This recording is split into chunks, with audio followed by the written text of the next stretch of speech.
निष्ठो पशुपतेः पुरे तथा हरि ॐ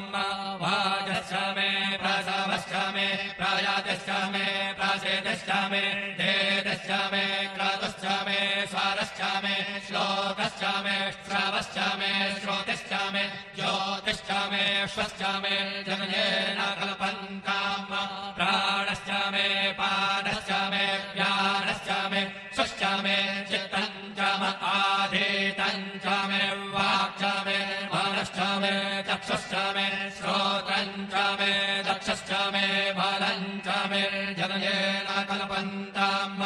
ओजश्च मे सहश्च म आत्मा च मे तनोश्च मे शर्मश्च मे वाक् च मे मन्यश्च मे भामश्च मे मश्च मे भश्च मे क्षेमा च मे महिमा च मे परिमा च मे प्रतिमा च मे परिमा च मे द्राघिमा च मे प्रेदम् च मे प्रेदश्च मे जगन्येन कल्पप्रेदम् च मे जगन्येन कल्पन्ताम् प्रेदम् च मे प्रेदम् च मे यक्ष्मम् च मे नाम यच्च मे जीवातुश्च मे दीर्घायुत्वम् च मे नामित्रम् च मे भयम् च मे सुखम् च मे शयनम् च मे शोकाश्च मे सुदिनम् च मे जगन्येन कल्पन्ताम् जन्ता च मे धर्ता च मे क्षेमश्च मे